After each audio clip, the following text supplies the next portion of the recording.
নমস্কার, শুভ দুপুর। আপনাদের সবাইকে স্বাগত জানিয়ে শুরু করছি আজকে নতুন ভিডিও। আশা করছি আপনারা সবাই যে যেখানে আছেন ভালো আছেন, সুস্থ আছেন। ঘড়িতে সময় এখন 12টা বেজে 37 মিনিট। সকালবেলা থেকে জলখাবার খেয়ে তারপর হচ্ছে একটু সবজি কাটাকুটি করে এসে এখানে বসে আছি। তা আজকে আমাদের বিয়েবাড়ি যাওয়ার নেমন্তন্ন আছে। এখন ঝটপট করে ঘরের যত কাজকর্ম আছে সেগুলো কমপ্লিট করবো। বোনা অলরেডি মনে হয় ঘর ঝাড়ু দিতে শুরু করেছে, আমি ঘরটা মুছে নেব। 4:26 এখন বাজে। আমাদের কারেন্ট নেই, কেননা ওই তার গাছটা ঠিক করছেন। আমি ভাবছি যে এখন একটু রেডি হতে শুরু করব বিকেলবেলায়, যেহেতু আমরা বিয়ে বাড়ি যাচ্ছি। আমার ইচ্ছে আছে কোনো হেয়ার স্টাইল করার। এখন কারেন্ট নেই, যে কারণে আমি হচ্ছে স্ট্রেটনারটা ইউজ করতে পারছি না। তো আমি তাও ভাবছি যে এই ঘরে তো আইপিএসের লাইন দেওয়া আছে, তো এই ঘরে নিয়ে এসে কিছু একটা করি। মানে সব সময় তো দেখা যায় যে সাজুগুজু করেও হচ্ছে হেয়ার স্টাইল কী করি, সে হয় চুল খুলেই রেখে চলে যায়, নতুবা খোপা একটা করে চলে যায়। তো আজকে আমার ইচ্ছে আছে অন্য মানে ভিন্ন রকম একটা স্টাইল করার। তো এখন থেকেই শুরু করবো, নাহলে পরে দেখা যাবে রেডি হতে হতে টাইম লেগে যাবে, সবাই আমাকে রেখেই চলে যাবে। তো ভাবছি যে এখন আমি হেয়ার স্টাইল করা শুরু করব। ওই যে ওখানে মা দাঁড়িয়ে দাঁড়িয়ে দেখছে, আর ওই যে ওখানে হচ্ছে তার গাছ লাগানো হচ্ছে। আগের যে খাম্বাটা আছে সেটা ভেঙে গেছে গোড়া থেকে। এই যে লোকটা উঠে এখানে লাগাচ্ছে, সেজন্যই আজকে আমাদের কারেন্ট নেই। এখন আমি তাও যাব। তো এই হচ্ছে আমার হেয়ার অ্যাক্সেসরিজ। এটা দিয়ে আমি ভাবছি এখন চুলগুলোকে ক্রিম করব, যেহেতু আমার খুবই পাতলা চুল। ক্রিম করে নিলে একটুখানি মনে হয় যে ভলিউমটা বাড়বে, সেজন্য আমি এটাকে এখন ইউজ করব। 4:42 বাজে এখন, কারেন্টও নেই, কিন্তু আমরা সাজুগুজু শুরু করে দিয়েছি অলরেডি। মানে আই মেকআপ তো করেই নিয়েছি অনেকটা। আমি পরে যাচ্ছি হচ্ছে এই যে পেছনে থাকা যে শাড়িটা আছে, দাঁড়ান, এই যে এই শাড়িটা পরে যাচ্ছি। সেই বুঝে একটা আই লুক করেছি, জানি না কেমন লাগছে। এখনও শেষ হয়নি যদিও, তো বাকিটা সম্পূর্ণটা শেষ করি। শেষ করলে হয়তো বোঝা যেতে পারে কেমন লাগছে না লাগছে। আমার না এই জায়গাটা কেমন যেন ব্যথা করছে। আর বোনাও এদিকে, ওই যে বুঝতে পারছি না। তুই আমি এই জামাটা পরবো, হ্যাঁ অন্ধকার তো আমি নিজে বুঝতে পারছি না। তুই তো কি করলি চোখের এটা? আমি তো তুই ব্লু কালারের এইখান থেকে কোনো একটা কিছু নিবি, তুই তা না করে তুই দেখ পার্পেল বানাই রাখলি চুল। মানে এই তুই যে জামাটা পরেছিস সেই জামার সঙ্গে তো ঠিকঠাক লাগছে। আমি ব্লুই দিয়েছি, ব্লু তো বোঝাই যাচ্ছে না। আজ গুবি যত সব দিছি, তার উপর ব্লু দিছি। এই যে এটা দে, এখান থেকে এটা দে, এটাই দিছি, এটা উপরে দে, ভালো লাগবে। ও কি উল্টাপাল্টা কাজ করছে। আর আজকে খুব সম্ভবত আমরা পুরো বিয়েটা দেখেও আসতে পারি, আবার নাও আসতে পারি, জানি না কি হবে না হবে। লাইট মানে এখন যে লাইটটা চলছে এটা হচ্ছে কারেন্ট হলে চার্জ হয়ে থাকে, কারেন্ট চলে গেলে কিছুটা জ্বলে। সেই লাইটের আলো আস্তে আস্তে কমে আসছে। তখন এই আলোটা থাকতে থাকতে ঝটপট করে রেডি হই। বাকি ঘরগুলোতে তো আইপিএস এর লাইন দেওয়া আছে, এই ঘরটাতে আইপিএস এর লাইন দেওয়া নেই। ওয়াও, কারেন্ট চলেও এসছে। বাহ, বলতে বলতে কারেন্ট চলে এসছে। তো এখন ভালো হয়েছে। অন্ধকারে এতক্ষণ কি সাজলাম না সাজলাম বুঝতেই পারছি না। এখন সুন্দর করে সাজটা কমপ্লিট করি। হয়ে গেছি রেডি। এই যে বোনা আর আমি। বোনা এই জামাটা পরেছে, এইরকম জামা আমারও আছে, যেটা কলকাতায় রয়ে গেছে, থাকলে আমি অবশ্য পরে যেতাম। আর আমি এই শাড়িটা পরেছিলাম, এই শাড়িটা আমি কালী পুজোর দিন পরেছিলাম। আর আজকে যে এটাকে জোগাড়ু করে কিছু পরেছি। হ্যাঁ, বোনাও বহুত অর্নামেন্টস পরেছে, আমিও বহুত অর্নামেন্টস পরেছি। আর এই যে এই চেনটা যে দেখতে পাচ্ছেন, এটাকে জোগাড়ু করে পরেছি। বেশ কষ্ট হয়েছে, মানে কষ্ট হয়নি, সরি, মানে জোগাড় করতে এটাকে দড়ি দিয়ে বেঁধে রেখেছি। আমার মনে হচ্ছে যে আর একটু করলে কি বলে এটাকে উঁচু করলে ভালো লাগতো। তো দেখি এটাকে আর একটু উঁচু করে পরবো। একদম বড় বড় লাগছে, এত বড় বড় ভালো লাগে না। আর বেশি সাদা সাদা মনে হচ্ছে না আমাকে, মুখ আর হাত। হ্যাঁ, আর আমার হাতটা কালো হয়ে গেছে, রোদে বসে থাকতে থাকতে হাতটা পুরো কালো হয়ে গেছে। তো কেমন লাগছে অবশ্যই কমেন্ট করে জানাতে ভুলবেন না। এই হচ্ছে আমার ফাইনাল লুক, আর এই আমার মায়ের ফাইনাল লুক। আমি আর আমার মা মনে হয় কাছাকাছি, হ্যাঁ অনেকটা সেম কালার। আর আমি আমার হেয়ার স্টাইলটা একটু দেখাতে চাই। এই যে আমি সেই দিন অর্পাদের মা বাড়ি থেকে এই দুইটা কিনেছি, দিদি আজকে পরে ফেলেছে। আর এই যে এটা হলো দিদির হেয়ার স্টাইল। আর এই যে আজকে ব্লাউজটা উল্টো পাটে পড়েছে, তো ছিল এখন এইটা পিছনের পাটটা সামনে পড়েছি, সামনের পাটটা পেছনে।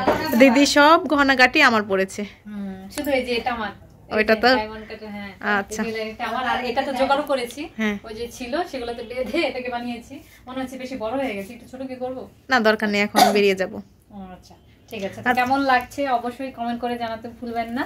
তো এখন যাওয়া যাক। চলে এসেছি আমরা বিয়ে বাড়ি, আর আমরা বিয়ে বাড়ি আসার সঙ্গে সঙ্গেই আমাদেরকে খাবার টেবিলের ওখানে পাঠিয়ে দিয়েছে। ওনারা বারবার করে বলছিল যে খেয়ে নিতে, তো আমরা সেজন্য চলে এসেছি। আর আমি আজকে হচ্ছে নিরামিষ খাচ্ছি মায়ের সঙ্গে বসে, মানে মাংস খাচ্ছি না, যেহেতু মাটন খাওয়াচ্ছে, মাটন আমি খাই না, সেজন্য নিরামিষ দিয়ে খেয়েছি কোনো মতো না, ভালোই লেগেছিল। এরপর চলে এসেছি বিয়ের মণ্ডপের এখানে, আর আসার পর দেখতে পেলাম সবাই একরকম শাড়ি পরেছে, মানে যারা এও কাজ করবে তারা হচ্ছে একরকম শাড়ি পরেছে, যেটা দেখতে কিনা অনেক ভালো লাগছিল। এরপরে হচ্ছে স্টেজে চলে এসেছি কিছু ছবি তোলার জন্য, আর স্টেজের এখানে আমাকে দেখতে একদমই ভালো লাগছিল না, কেননা পেছনে অনেক লাইট ছিল, সামনে থেকে আমাকে কালো লাগছিল। এরপরে হচ্ছে এখানে যে কুঞ্জটা সাজিয়েছি, সেই সাজানোর যে কাজগুলো কমপ্লিট হয়নি, মানে কলা গাছ লাগানোর বাকি ছিল, সেগুলোই করছি।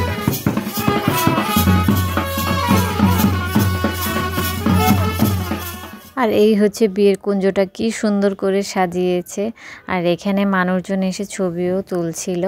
এরপরে দেখতে পেলাম যে কুঞ্জের ভিতরে আলপনা দেওয়া হচ্ছে।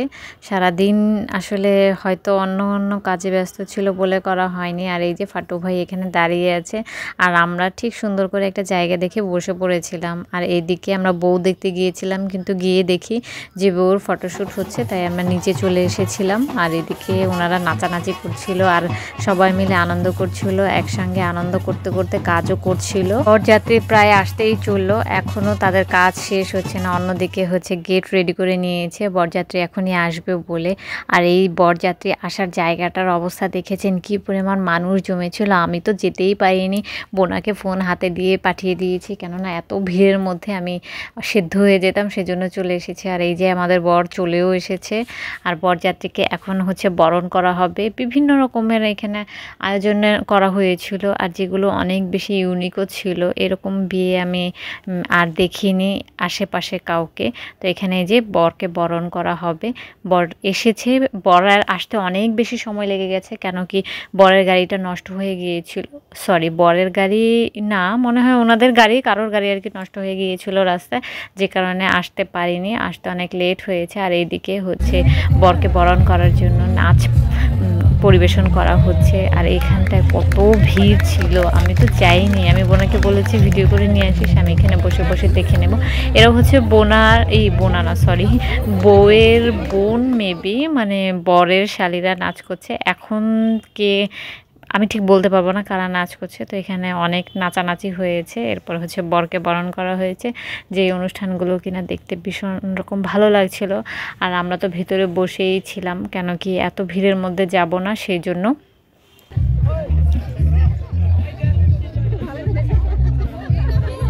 বরকে তো বরণ করে নিয়ে আসা হয়েছে, আর এদিকে বউকেও নিয়ে আসা হয়েছে। এখানে বউয়ের সোনাবস্ত্র হবে এখন। আর বউকে তো দেখতে ভীষণ রকমের মিষ্টি লাগছিল, একদম দুর্গা ঠাকুরের মতো লাগছিল দেখতে। আর বরকে বসানো হয়েছিল বউয়ের ঠিক মানে পাশেই, যেখানে আর কেউ কিছুকে মারলেই দেখা যেত। তো বরকে যাতে বউকে দেখতে পায়, তাই এখানে অনেকেই দাঁড়িয়েছিল। এরপর আমরা বর দেখতে চলে এসেছি। আর এই হচ্ছে বর, উনি হচ্ছেন একজন ডক্টর, কিন্তু এত জলি মাইন্ডেড ডক্টর আমি এর আগে কখনোই দেখিনি। আমি যত ডাক্তার দেখেছি সবাই হচ্ছে খুবই মুডি থাকে, তো উনি হচ্ছে খুব হাসি খুশি ছিল। আর এখানে বরকে হচ্ছে মুকুট পরানো হয়েছে, এই জিনিসগুলো ভীষণ রকম ইউনিক লেগেছে আমার কাছে। তো বরকে যখন মুকুট পরানো হচ্ছিল, তখন বলা হচ্ছিল সাইড থেকে, মানে বরের শালীরা বলছিল আর কি, যে মহারাজার জয় হো, মহারাজের জয় হো। মানে ভীষণ রকম ভালো লাগছিল দেখতে এই রিচুয়ালস তো নয়, এটা হচ্ছে ওনারা নিজে থেকে করেছে আর কি।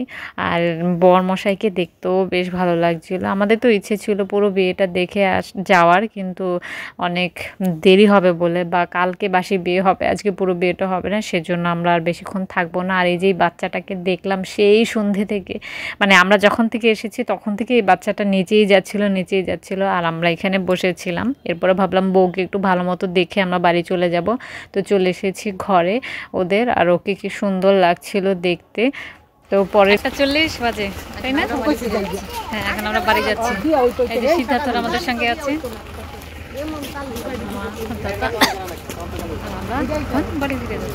আমাদের খুব ইচ্ছে ছিল যে আমরা বিয়েটা দেখে আসব, কিন্তু আগামীকালকে যেহেতু বাসি বিয়ে হবে, কিন্তু আর আসা হবে না মেবি, কেননা মা বাবা কালকে থাকবে না, সেজন্য আর আসবো না।